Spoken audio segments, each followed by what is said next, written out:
থাকবে, আপনারা যারা বরিশালে যারা সিনিয়র আছেন, যারা কথায় কথায় যাদের চেতনাদণ্ড দাঁড়ায়, তারা আজকে একটু এই বিষয়টা নিয়ে একটু মন্তব্য করবেন। আমরা একটু জানতে চাই আসলে আপনাদের মন্তব্যটা কি। আসসালামু আলাইকুম।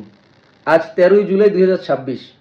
আজকে বরিশাল শহরে তারেক রহমান একটি রাজনৈতিক কর্মসূচি বা সরকারি কর্মসূচি দুটোটাতেই অংশগ্রহণ করার উদ্দেশ্যে বরিশালে আজকে তিনি উপস্থিত হয়েছেন। আমাদের এখানে কোনো সমস্যা নাই। সমস্যা যে যখন আওয়ামী লীগের ক্ষমতার সময় আমরা যখন বিভিন্ন কর্মসূচি পালন করতাম, অনেক সময় দেখা যায় যে আমাদের যে মিছিল আছে বা মিটিং আছে, এটাকে সৌন্দর্য বর্ধন করার জন্য অনেক সময় ক্যাম্পাসে যে আমাদের যে তবলা থাকে, ঢোল থাকে বা বিভিন্ন বাদ্যযন্ত্র থাকে, এগুলো আমরা স্যারদের কাছে রিকোয়েস্ট করে বা অনেক সময় অনেক জোরাজোরি করেও স্যারদের কাছে দিয়ে আমরা এইসব জিনিসগুলো নিয়ে মিছিল মিটিং অংশগ্রহণ করেছি, যেগুলো নিয়ে সমালোচনার পুরো ঝড় তুলেছে। যে আমরা যারা ছাত্রলীগ যুবলীগ করি বা আওয়ামী লীগ করি, আমরা ক্যাম্পাস থেকে ক্যাম্পাসের সম্পদ জোরাজুরি করে তারপরে এই আওয়ামী লীগের মিছিল মিটিংয়ে অংশগ্রহণ করাই, এগুলো নিয়ে আমাদের অনেক সমালোচনা শিকার হতে হয়েছে। আমাদের বরিশাল শহরে যারা সমালোচক আছে তারা আমাদের ব্যাপক সমালোচনা করেছে। আবার দেখা যায় যে আমাদের যখন শওকত হোসেন হিরণ চাচা যখন মেয়র ছিলেন, তৎকালীন সময় দেখা যায় আমাদের যখন কোনো কর্মসূচি হতো, অনেক সময় বিএম কলেজের ছাত্রনেতারা যারা আছে তারা করতো কি যে ক্যাম্পাসের যে বাস আছে এই বাসটাকে আমরা পলিটিক্যাল কাজে, দেখা যায় পলিটিক্যাল মিছিল মিটিংয়ের জন্য মাঝে মাঝে ব্যবহার করতাম। এটা নিয়ে আমাদের অনেক সমালোচনা সহ্য করতে হয়েছে, অনেক। তারপরে আবার দেখা যায় যে মনে আছে যে আমাদের বরিশাল সদর প্রশাসনের এমপি জাহিদ ফারুক শামীম চাচা, তিনি একদিন একটা কর্মসূচিতে গেছেন এক স্কুলে। এই স্কুলের প্রধান শিক্ষক করছে কি যে সমস্ত ছাত্রছাত্রীদের লাইন দিয়ে তার জন্য বাহিরে তার সংবর্ধনা দেওয়ার জন্য দাঁড় করিয়েছেন। এই জন্য সমালোচনার ঝড় বরিশাল শহরে। আমরা সিনিয়র সাদেক আব্দুল্লাহ ভাই যখন মেয়র ছিল, তখন বিভিন্ন ক্যাম্পাস থেকে ক্যাম্পাসে ঢোল তবলা এগুলো এনে অনেক সময় মিছিল মিটিংয়ে অংশগ্রহণ করাইতাম। দেখা যায় যে যারা র্যালি করতো তাদের হাতে এই ঢোলগুলো থাকতো।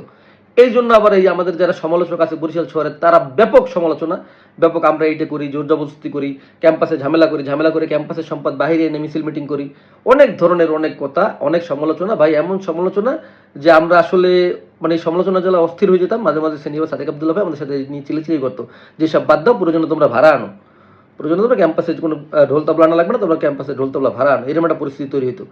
কিন্তু আজকে হাস্যকর বিষয়, আজকে ক্যাম্পাসের সম্পদ না, আজকে ক্যাম্পাসের প্রিন্সিপাল নিজেই দেখলাম যে একটা ব্যানার লই দাঁড়াই রয়েছে, সে তারেক রহমানের আগমনে শুভেচ্ছা জানাইতেছে। এটা না হাসি আর পারলাম না। একজন ক্যাম্পাসের প্রিন্সিপাল, একটা ক্যাম্পাসের অধ্যক্ষ, তিনি দেশের রাষ্ট্রপ্রধান আসছে, তিনি দাঁড়াবে, ঠিক আছে, তার ইচ্ছা, সে দাঁড়াচ্ছে।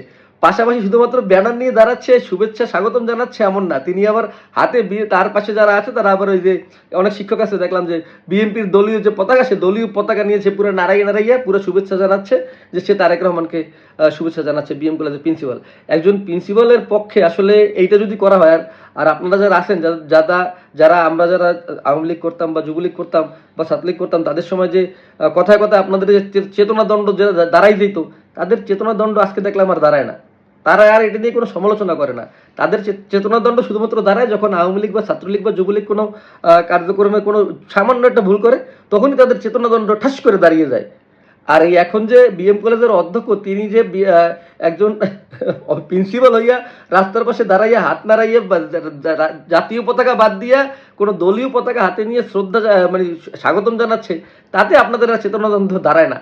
আসলে আপনাদের কাছে অনুরোধ থাকবে, আপনারা যারা বরিশালে যারা সিনিয়র আছেন, যারা কথায় কথায় যাদের চেতনাদণ্ড দাঁড়ায়, তারা আজকে একটু এই বিষয়টা নিয়ে একটু মন্তব্য করবেন। আমরা একটু জানতে চাই আসলে আপনাদের মন্তব্যটা। একটি কথা, আমাদের যে বিএম কলেজের যে অধ্যক্ষ মহোদয় আছে বা আমাদের যে প্রিন্সিপাল আছে বিএম কলেজের, তার কাছে একটা জিনিস জানার ইচ্ছা আছে যে তিনি আজকে যে চাটুকারিতার যে দৃষ্টান্ত স্থাপন করলেন, এই চাটুকারিতার দৃষ্টান্ত স্থাপন করে তার ব্যক্তিগত লাভ বাদে বিএম কলেজ ক্যাম্পাসের কি লাভ হয়েছে, এইটা একটু আমাদের কাইন্ডলি জানাবেন। যে আমরা একটু জানতে চাই যে আজকে যে চাটুকারিতার দৃষ্টান্ত স্থাপন করার পরে এতে আপনার ব্যক্তিগত লাভ বাদে বিএম কলেজের কি লাভ হয়েছে, আপনি বিএম কলেজের জন্য এই চাটুকারিতা করে কি আনতে পেরেছেন, আমাদের জন্য একটু জানাবেন।